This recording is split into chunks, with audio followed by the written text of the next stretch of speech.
বিশ্ব নেতাদের সঙ্গে করমর্দনের সময় ভারতের প্রধানমন্ত্রী নরেন্দ্র মোদীকে অবজ্ঞা করতে দেখা গেছে ফ্রান্সের প্রেসিডেন্ট ইমানুয়েল ম্যাক্রোকে।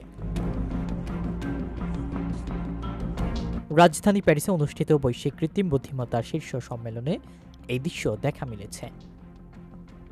মঙ্গলবার ১১ ফেব্রুয়ারি এক প্রতিবেদনে এই তথ্য জানিয়েছে বার্তা সংস্থা আনাদোলু। বার্তা সংস্থাটি বলছে, মঙ্গলবার প্যারিসে এই শীর্ষ সম্মেলনে ফরাসি প্রেসিডেন্ট ইমানুয়েল ম্যাক্রোকে ভারতের প্রধানমন্ত্রী নরেন্দ্র মোদীর হ্যান্ডশেক প্রচেষ্টাকে উপেক্ষা করতে দেখা গেছে। সম্মেলনের ফুটেজে এই দৃশ্য উঠে এসেছে। ভিডিও ফুটেজে দেখা গেছে মোদী করমর্দনের জন্য ম্যাক্রোর দিকে হাত বাড়াচ্ছেন। তবে ম্যাক্রো সেখানে উপস্থিত অন্যান্য অংশগ্রহণকারীদের সাথে করমর্দন করলেও মোদীর দিকে হাত বাড়াননি। আনাদোলু বলছে, প্রেসিডেন্ট ম্যাক্রোকে অন্যান্য নেতাদের মধ্যে ইউরোপীয় কমিশনের প্রেসিডেন্ট উরসুলা ডন ডার লিয়েনের সাথে আনন্দ ও শুভেচ্ছা বিনিময় করতে দেখা যায়। মোদীর হাত বাড়ানোর পরও তার সঙ্গে করমর্দন না করার এই ঘটনাটি সোশ্যাল মিডিয়ায় প্রতিক্রিয়ার সৃষ্টি করেছে।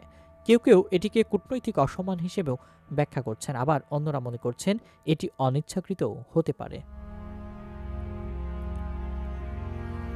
ফরাসি বা ভারত সরকার এই বিষয়টি নিয়ে কোনো মন্তব্য করেনি। ফ্রান্সের রাজধানী প্যারিসে ২ দিনের এই কৃত্রিম বুদ্ধিমত্তা আন্তর্জাতিক সম্মেলনে প্রায় ১০০টি দেশের রাষ্ট্রপ্রধান, শীর্ষ সরকারি কর্মকর্তা, বিভিন্ন প্রতিষ্ঠানের প্রধান নির্বাহী এবং বিজ্ঞানীরা অংশগ্রহণ করেন। অংশগ্রহণকারীদের মধ্যে ছিলেন মার্কিন ভাইস প্রেসিডেন্ট জেডি ভ্যান্স। দায়িত্ব গ্রহণের পর এটি তার প্রথম বিদেশ সফর।